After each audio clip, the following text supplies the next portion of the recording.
Shalom Bapak Ibu dan Saudara-saudari yang terkasih. Sebelum kita mendengarkan renungan harian, kita bersatu di dalam doa. Ya Allah Bapa kami yang di surga, yang maha kasih dan maha kuasa, terima kasih atas berkat dan penyertaan Tuhan kepada kami hingga pada saat ini. Tuhan, sebentar lagi kami akan mendengarkan firman-Mu.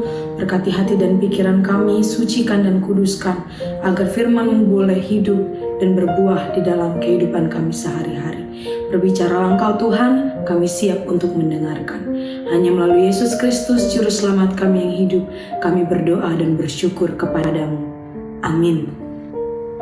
Bapak Ibu Saudara-saudari yang terkasih, mungkin kita semua pernah mendengar istilah minder atau perasaan rendah diri atau kurang percaya diri, yaitu ketika seseorang merasa dirinya biasa saja, tidak hebat atau menonjol, bahkan kadang merasa kalah dibanding orang lain. Terkadang perasaan itu bisa muncul ketika kita melihat media sosial, ketika orang-orang menunjukkan pencapaiannya atau kebahagiaannya. Akhirnya kita merasa orang lain lebih berhasil, lebih bahagia, lebih cantik, lebih cakep, dan lebih segala-galanya.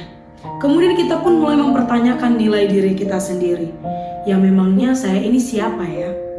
Pertanyaan ini bukanlah sesuatu yang baru. Ternyata jemaat yang menerima surat Petrus juga mengalami hal yang sama. Mereka merasa kecil, tertekan, bahkan dianggap aneh karena iman mereka kepada Yesus. Di tengah situasi yang demikianlah, Petrus memberikan motivasi, yaitu yang menjadi nas bagi kita pada hari ini. Beginilah firman Tuhan. Tetapi kamulah bangsa yang terpilih, imamat yang rajani, bangsa yang kudus, umat kepunyaan Allah sendiri, supaya kamu memberitakan perbuatan-perbuatan yang besar dari Dia, yang telah memanggil kamu keluar dari kegelapan kepada terangnya yang ajaib. Demikian firman Tuhan. Mereka diberikan motivasi di mana mereka diingatkan kembali identitas mereka yang sebenarnya. Lalu siapa sebenarnya identitas mereka itu? Ada 4. Yang pertama, bangsa yang terpilih. Bapak Ibu Saudara-saudari yang terkasih, kita bukan orang sembarangan. Di mata Tuhan, kita dipilih.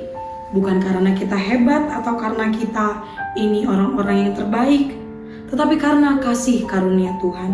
Maka hidup kita ini bukan sebuah kebetulan. Allah mengenal kita dan memanggil kita secara pribadi. Yang kedua, imamat yang rajani. Kita adalah orang-orang yang dekat dengan Allah. Di zaman perjanjian lama, orang-orang membutuhkan imam untuk menghubungkan antara mereka dengan Allah. Tetapi melalui Yesus Kristus, kita semua memiliki kedekatan kepada Allah. Kita boleh datang langsung kepada Allah. Yang ketiga, bangsa yang kudus. Kudus berarti dipisahkan bagi Allah. Bukan berarti kita jadi merasa kita paling suci, kita paling sempurna dibanding orang lain. Tetapi kudus berarti kita harus hidup mencerminkan nilai-nilai Allah.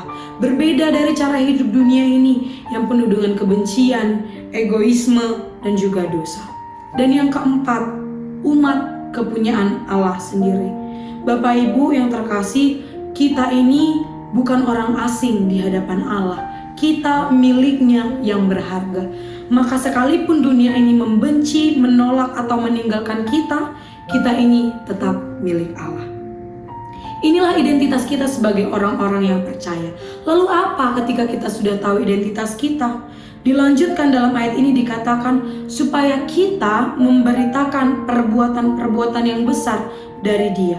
Ketika kita tahu identitas kita, bukan lantas kita menjadi sombong, tetapi ketika kita tahu identitas kita, kita akan menjadi terang. Kita dipanggil untuk menghidupi identitas itu.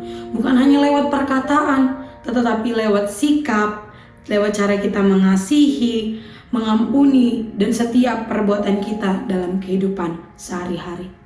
Bapak Ibu Saudara-saudari yang terkasih, hari ini kita diingatkan identitas kita tidak ditentukan oleh penilaian dunia.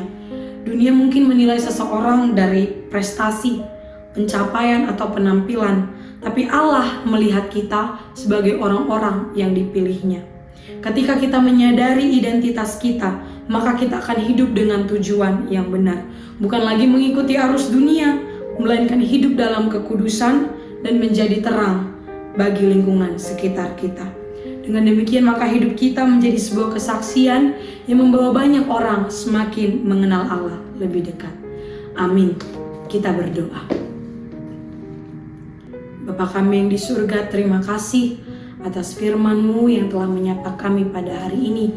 Biarlah kiranya firman-Mu boleh bertumbuh, berakar dan berbuah di dalam kehidupan kami. Mampukan kami orang-orang yang percaya menghidupi identitas kami sebagai umat pilihan Tuhan, sehingga hidup kami boleh menjadi kesaksian bagi orang-orang di sekitar kami dan nama-Mu semakin dipermuliakan. Tuhan, begitu juga dengan aktivitas kami satu hari ini. Kami serahkan seluruhnya ke dalam tangan pengasihan-Mu. Mampukan kami melakukan yang terbaik, berikan kami segala sesuatu yang kami perlukan. Ya Tuhan, ampunkan juga kami dari salah dan dosa kami, agar kami layak menerima berkat-Mu. Hanya melalui Yesus Kristus kami berdoa dan bersyukur kepadamu. Biarlah kehendak-Mu yang terjadi di dalam hidup kami. Amin.